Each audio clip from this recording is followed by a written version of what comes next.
এইখন এখন children park. এইখন আছে ব্ৰহ্মপুত্ৰৰ ঠিক পাৰতে। পিছফালে আপোনালোকে দেখিবলৈ পাইছে মহাবাহু ব্ৰহ্মপুত্ৰ। এইটো আছে পলাশবাৰীত, আৰু মাথোৱাৰীটো আৰু ব্ৰহ্মপুত্ৰ নদীৰ ঠিক মাজ অংশতে অৱস্থিত এই পাৰ্কখন। এইটো মথাউৰিটো আপোনালোকে চাব পাৰে।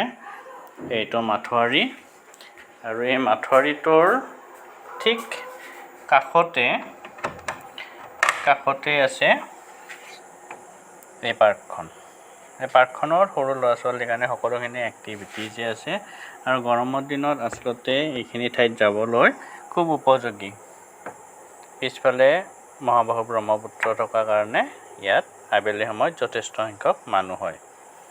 এয়া আপোনালোকক দেখাইছোঁ ব্ৰহ্মপুত্ৰৰ পাৰৰ পৰা সূৰ্যাস্ত সময়খিনি। পিছফালে মহাবাহু ব্ৰহ্মপুত্ৰ, যথেষ্ট সংখ্যক মানুহ হৈছে ইয়াত। এয়া চাওক কি এক মনোমোহা দৃশ্য।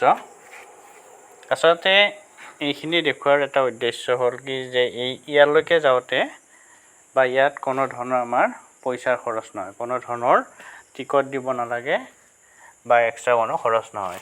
যদিহে আপুনি কামৰূপ জিলাৰ হয় তেতিয়াহ'লেতো একো খৰচেই নাই, ওচৰতে অৱস্থিত এই পাৰ্কখনলৈ আপোনালোক আহিব পাৰে।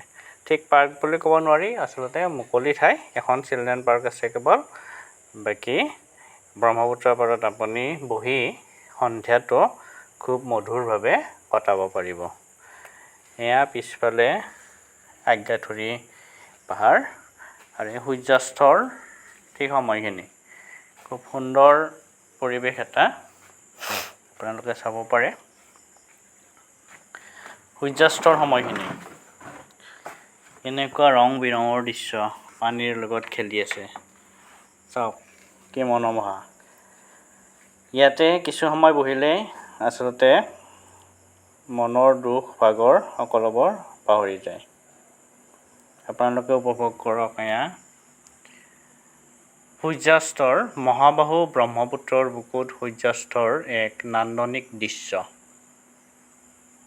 চাওক, এয়া সূৰ্য ডুবিবলৈ ধৰিছে। এয়া অগণন মানুহৰ ভিৰ হয়।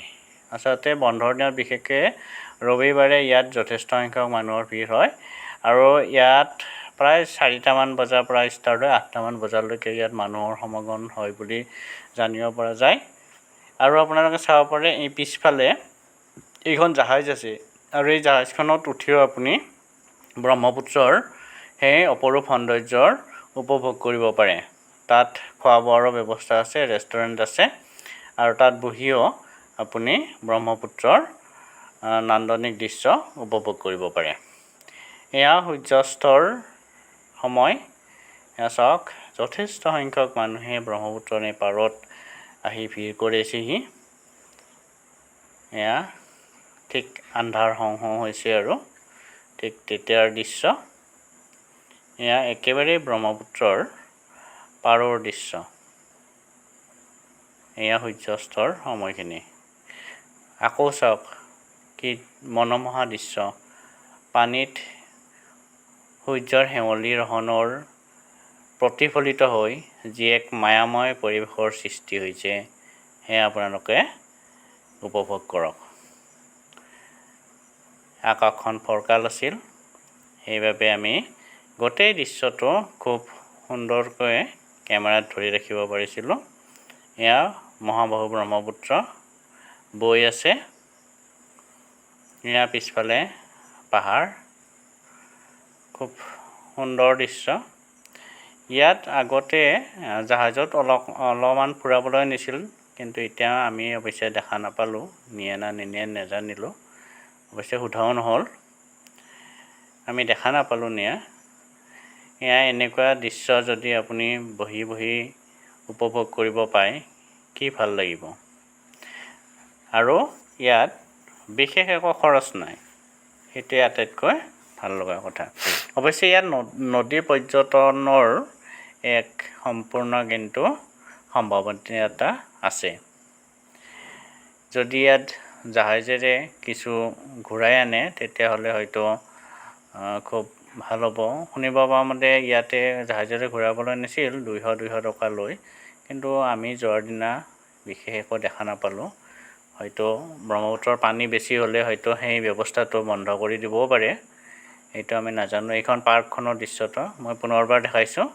ইয়াত সৰু ল'ৰা ছোৱালী আমনি নাপায়, ইয়াত সুন্দৰকৈ সময়খিনি অতিবাহিত কৰিব পাৰিব। এয়া চাওক, মানুহে শিলৰ ওপৰতে বহি ব্ৰহ্মপুত্ৰৰ এয়া দৃশ্য উপভোগ কৰি আছে। খুব ভাল লগা দৃশ্য। আচলতে এনেকুৱা ঠাইলৈ গৈ ভাল লাগে, নিৰল নিস্তব্ধ, বেছি হাই উৰুমিও নাই। মানুহখিনিও যথেষ্ট, কেৱল অকণমান চাফ চিকুণ কৰিব লাগিব। যদিহে তাত মানুহ নিয়োগ কৰি চাফ চিকুণৰ ব্যৱস্থা কৰে তেতিয়াহ'লে কিন্তু আৰু বেছি ভাল হ'ব।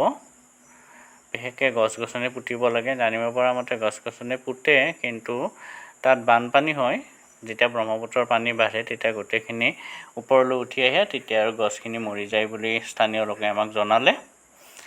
তথাপিও তাত যদি কিছু আকৌ ব্যৱস্থা কৰিব পাৰে তেতিয়াহ'লে ইয়ালৈ আকৌ যথেষ্ট সংখ্যক মানুহ আহিব আৰু নদী পৰ্যটনৰ কাৰণে এক বিশাল সম্ভাৱিতা ইয়াত আছে। আপোনালোকে পুনৰ চাওক, এয়া ব্ৰহ্মপুত্ৰৰ আবেলিৰ এক মায়াময় দৃশ্য পলাশবাৰী ঘাটৰ পৰা। বেছি দূৰ নহয়, গুৱাহাটীৰ পৰা ওচৰ, বকচয়ঙৰ পৰা বেছি দূৰ নহয়, যাতায়াতৰ সুব্যৱস্থা আছে। আপোনালোকে নিশ্চয় তালৈ আহিব। ধন্যবাদ।